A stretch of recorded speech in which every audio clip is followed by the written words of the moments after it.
Bismillahirrahmanirrahim. Assalamualaikum warahmatullahi wabarakatuh. Salam sejahtera untuk kita semua. Semoga kita semua dalam keadaan sehat dan senantiasa dalam lindungan Allah Subhanahu wa taala. Kembali bersama saya Suwandi dalam series mata kuliah Sistem Manajemen Mutu. Pada pertemuan kali ini kita akan membahas konsep mutu atau kualitas. Ini adalah materi awal dari series mata kuliah Sistem Manajemen Mutu. Baik, ini adalah profil singkat dari saya.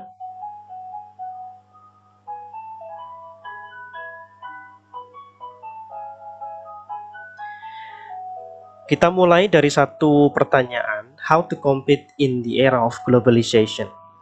Ya, bagaimana kita bersaing di era globalisasi. Di era sekarang ini, persaingan sudah merambah pada ranah global. Pesaing-pesaing kita bukan hanya dari dalam negeri, tapi juga dari berbagai negara. Ya, tidak ada batasan ruang dalam persaingan ini, karena semuanya sudah terhubung melalui teknologi dan melalui internet seperti itu. Ada beberapa hal yang perlu diperhatikan di dalam konteks kita bersaing dengan negara-negara lain atau pesaing-pesaing di era globalisasi seperti sekarang ini. Yang pertama adalah aspek teknologi.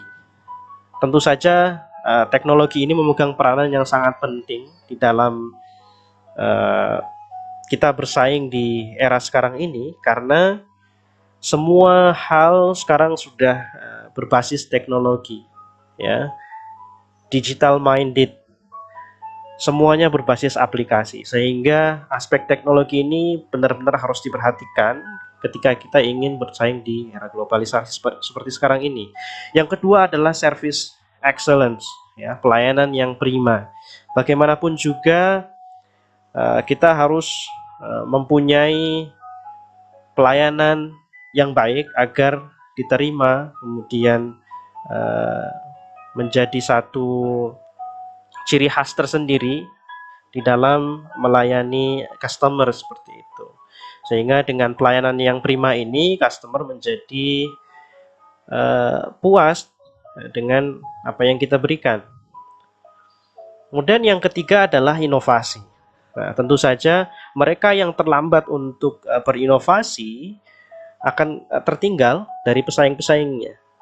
Sudah banyak sekali contoh bagaimana produk-produk yang tidak mampu berinovasi kemudian kolaps gitu ya.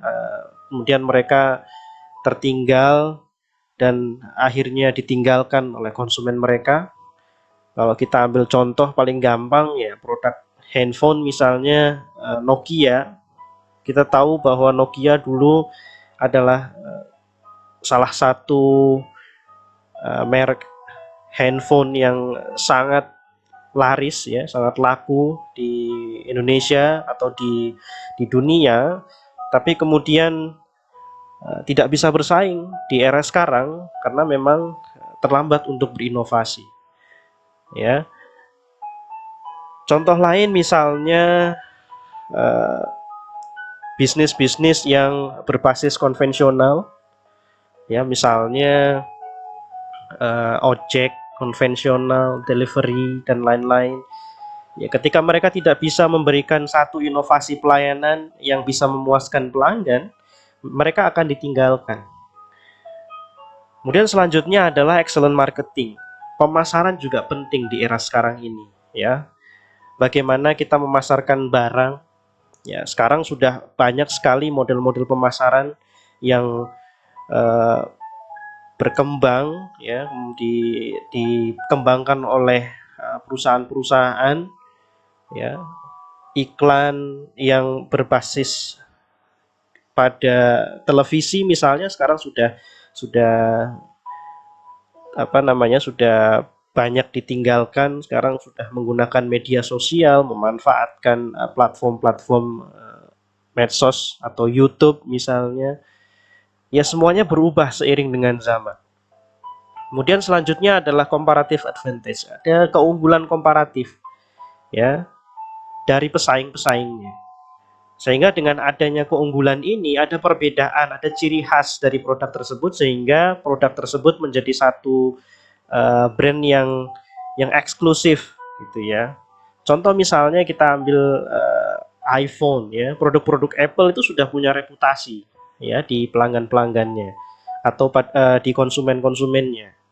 Ada keunggulan komparasi di sana. Misalnya dengan RAM yang kecil ya, RAM-nya kecil gitu ya.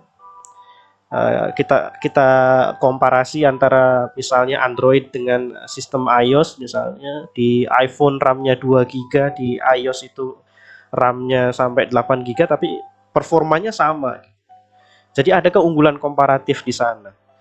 Ya, kameranya apa segala macam. Sehingga itu menjadi satu ciri khas, menjadi satu keunggulan bagi produk tersebut untuk bersaing di pasar. Dan yang terakhir adalah kualitas. Nah, kualitas ini merangkum semuanya.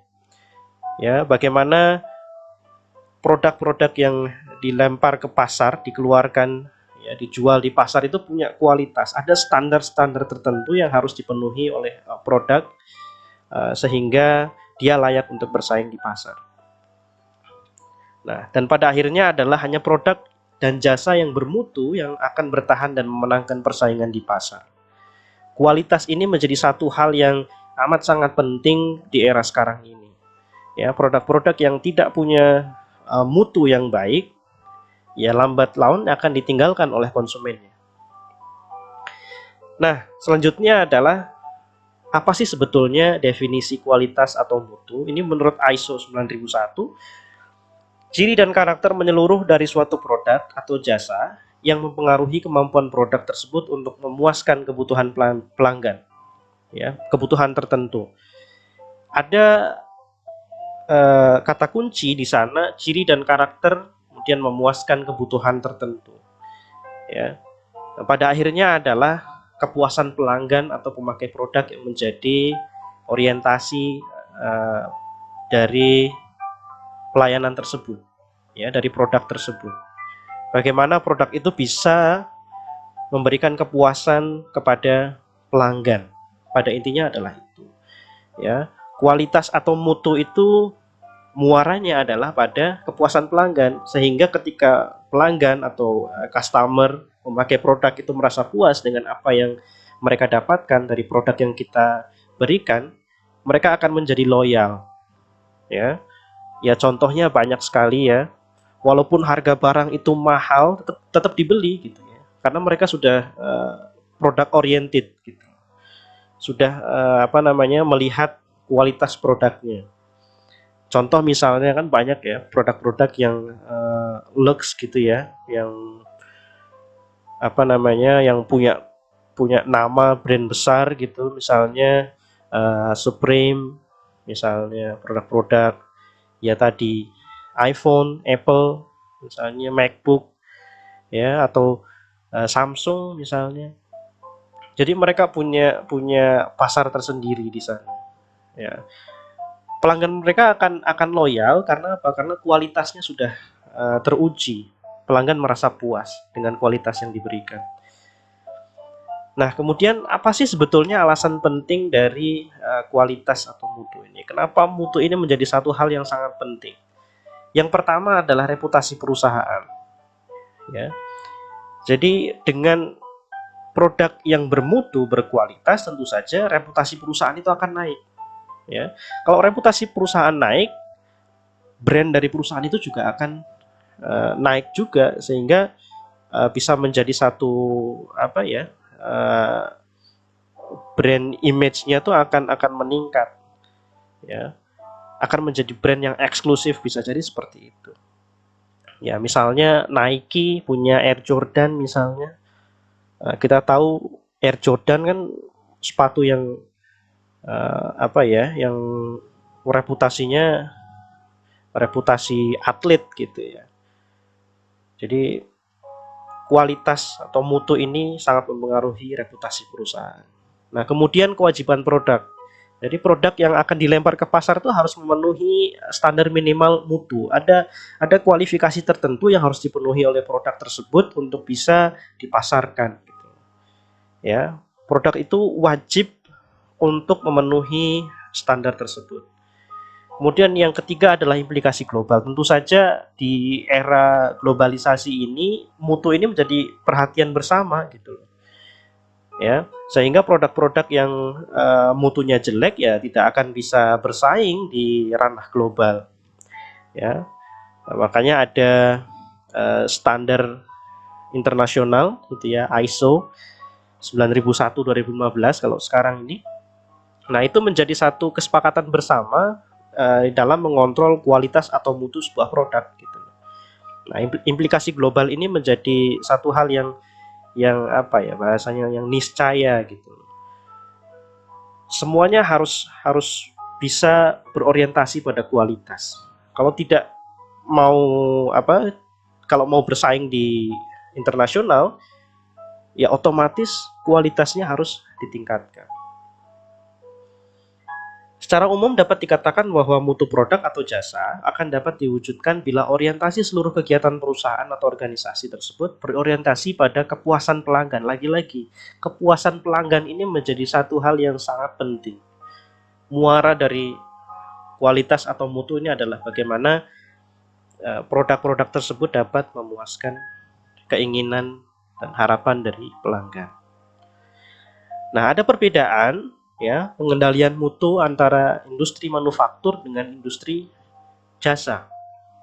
Kalau di manufaktur itu ada pada proses dan produk, sedangkan untuk industri jasa itu hanya pada prosesnya. Karena memang pada industri jasa itu tidak ada produknya. Produknya tidak terlihat, tidak berwujud. Sehingga hanya pada prosesnya.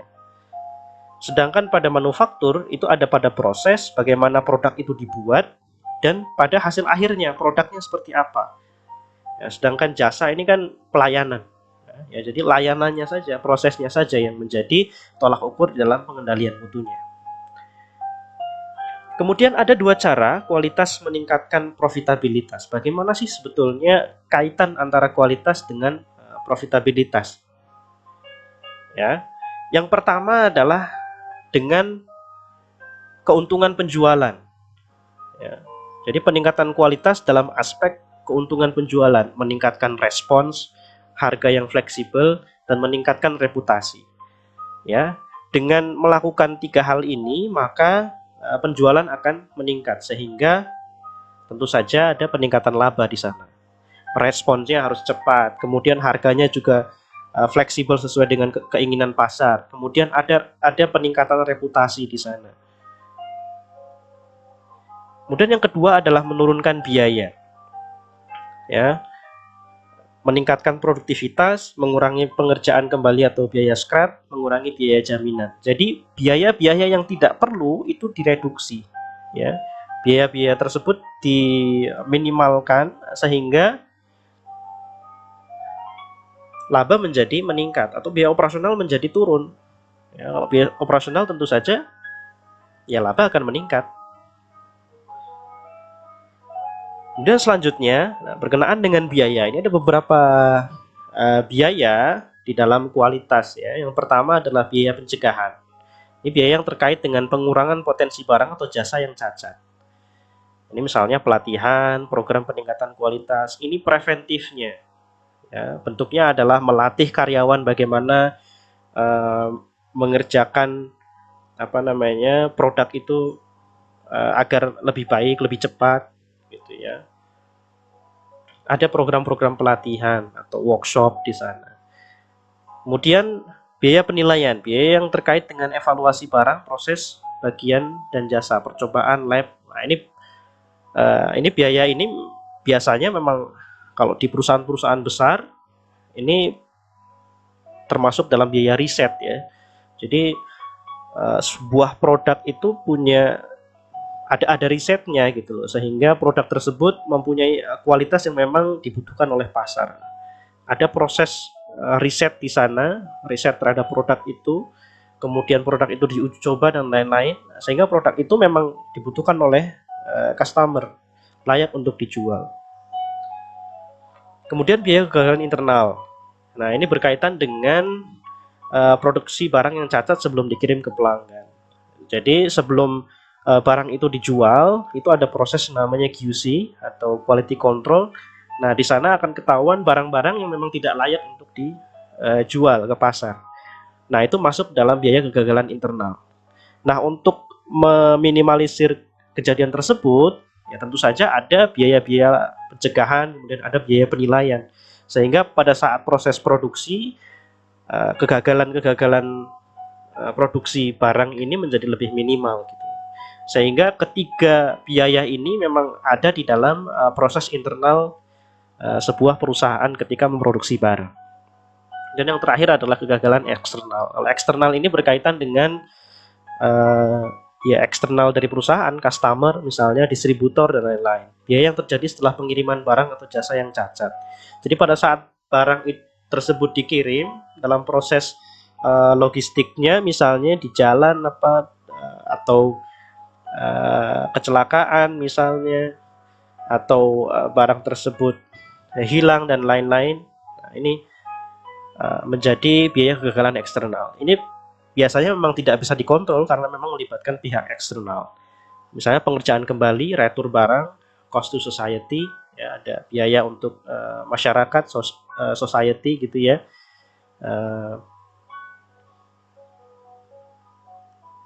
Kemudian selanjutnya adalah total quality management. Ini TQM mengharuskan perbaikan yang tidak pernah berhenti, yang mencakup orang, peralatan, pemasok, material, dan prosedur.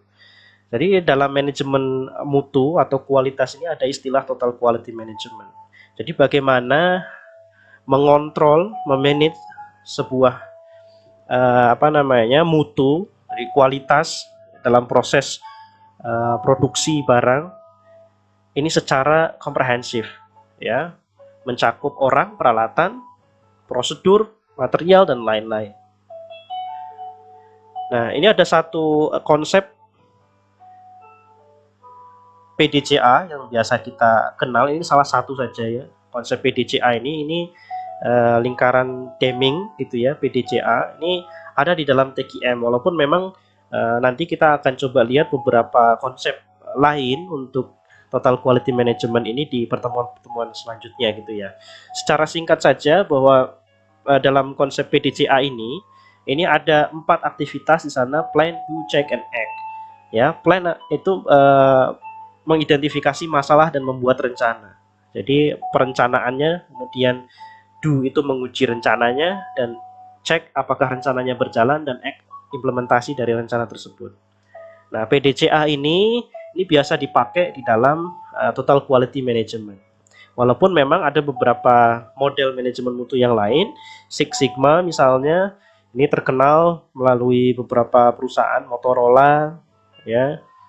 Kemudian ada juga General Electric juga menggunakan Six Sigma ya. Kemudian ISO 9001 ini 2015 harusnya ya. Kemudian Kaizen, tadi manajemen mutu Deming atau TQM Ford ya. Nah, ini masuk dalam total quality management. Ini adalah beberapa model yang nanti akan coba kita bahas di pertemuan-pertemuan selanjutnya. Saya kira cukup sekian untuk pertemuan kali ini. Kita akan lanjutkan di series berikutnya untuk mata kuliah sistem manajemen mutu. Baik, kita akhiri untuk pertemuan kali ini. Terima kasih. Assalamualaikum warahmatullahi wabarakatuh.